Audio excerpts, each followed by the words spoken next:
Okay, we're going to find the equation of the hyperbola with center at 2, 3, and with vertex at 0, 3, and 5, and the focus at 5, 3. Okay, well, as you may know, the standard form of the hyperbola here is x minus h squared. Let me use a different pen here.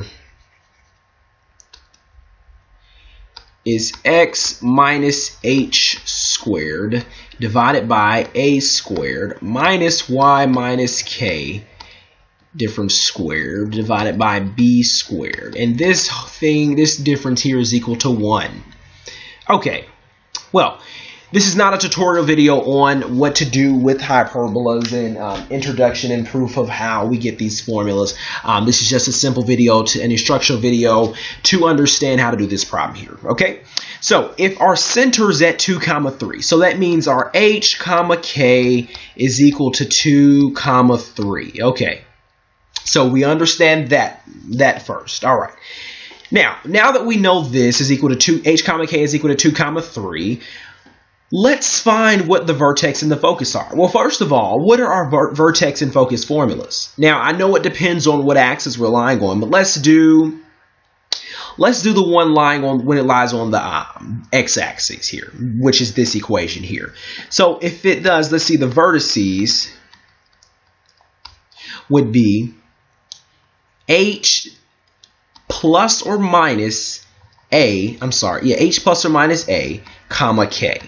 Okay, now this is what it would be if it's lying on the, if it's parallel to our x-axis. Okay, so let's say if the transverse axis is parallel to my x-axis, then this is the equation that we'll use if it's parallel to that. Okay, now with that being said, let's go down here and let's get the foci. Well, the foci says to be equal to h plus or minus c comma k. Okay, so basically we can think about this as being a shift on the x, along the x, in the h direction. Let's use that because our transverse axis is in the x direction. Is parallel to x.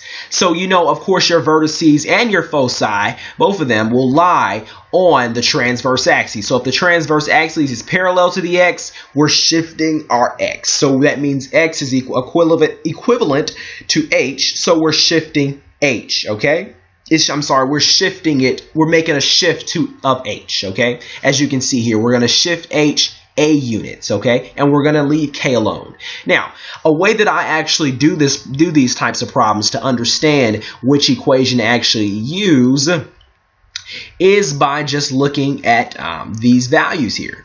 We see, what number do we see that's the same in every in the center, in the foci, and in the vertex? Well, I see 3 is the same, I see 3 is still here, and I see 3 is still here. Now, if 3 is my k, and all of these values, of course, the vertex and the focus have to include k, this must mean that my k value did not change at all. So if my k value did not change, then I'm dealing with shifts and changes about my h value. Okay, so it tells us that if we're shifting or changing h, that your transverse axis is going to be parallel to your x-axis. Okay, all right, with that being said, let's get started on this problem here. Well, we're going to have to scroll up a little bit. Let's say here that, okay, so the vertices, let's start with that. Let's start with vertices number 1. Well, if we say h plus a comma k, what does this say here? This says that h plus something. What did we say h was? We said it's 2. So 2 plus something, because we don't know what a is. We're trying to figure out a. So 2 plus something, right, comma k. What did we say k was? Was 3. Now, 2 plus this a, what is the value of our first vertex? This value is 0.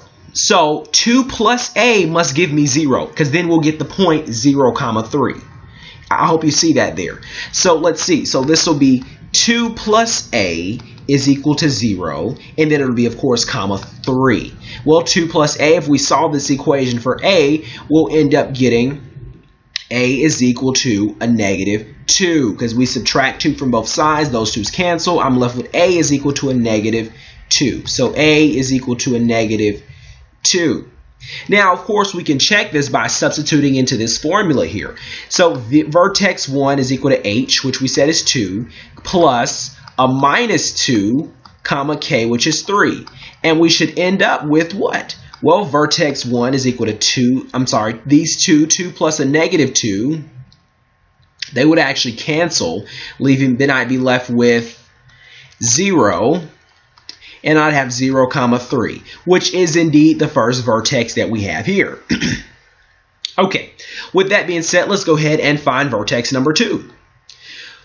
Well, actually, we don't even have to find vertex number 2 because it said find the equation of the hyperbola. So all we're going to need for the equation is A and B. Okay, now, how do we find B? Because B is not given in these values up here, but C is given. And if you remember the relationship, now I'm going to erase this here and just leave the vertex.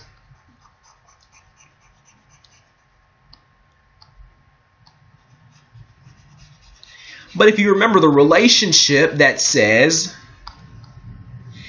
this here, it says that A squared plus B squared is equal to C squared. Okay? Well, we know A is equal to 3. We know A is equal to A is equal to negative 2. So we know A is equal to negative 2 based on what we found earlier. Okay? Now, how will we find B? Well, let's go ahead and find C first, because C is, remember, C is the foci. You know, that's your focal point here. When you add C to your H value, you'll actually end up with the X coordinate of your foci, okay? For one of your foci. All right, so let's do the same thing we did for the vertices. So we'll do H plus C, comma K. Now, of course, it's plus or minus, so it'll be H minus C, comma K as well, but we'll just deal with this positive one here for now just to get the value of C, okay? So we say H. What is H? H is equal to 2. H is equal to 2. Yes, it is. So 2 plus C must be equal to what? Well, what is this H value here of my focus here, my X value? It's 5. So 2 plus C must be equal to 5. And I'm going to say comma K, and K is equivalent to 3, equal to 3. So we solve this equation here for C. We'll get C is equal to, we subtract 2 from both sides, we'll get C is equal to 3. Okay? Now, like I said, we can check that C is equal to 3 by using this formula here. Well, H plus C, so H is 2, and we said C is 3, comma K, which is 3. 2 plus 3 is 5, comma 3. This point should be one of our foci, one of our focuses, and it is 5, comma 3, and I have 5, comma 3 here. Okay, so like I said, for space, we're going to go ahead and erase this because we already have the general idea that C is equal to 3. Okay, so C is equal to 3. Now, using this relationship here, we're going to actually find the value of B.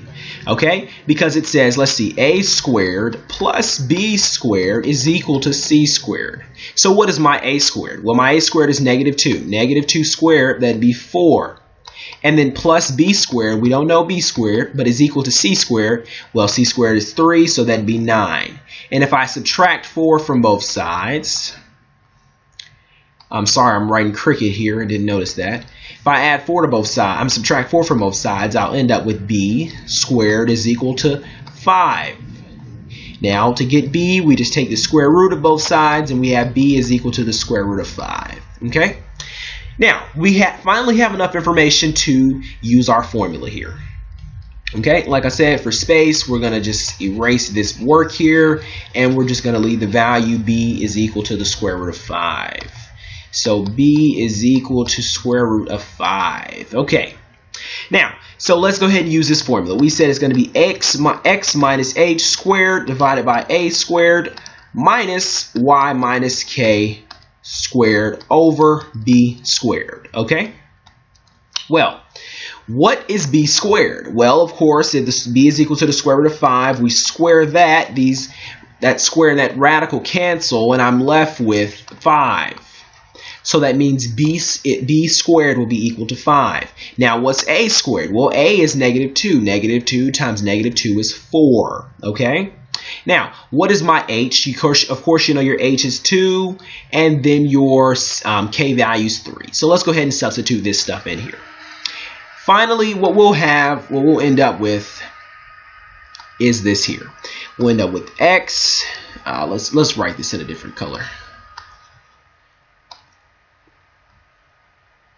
We'll end up with x minus h, which will be a minus 2, squared minus squared.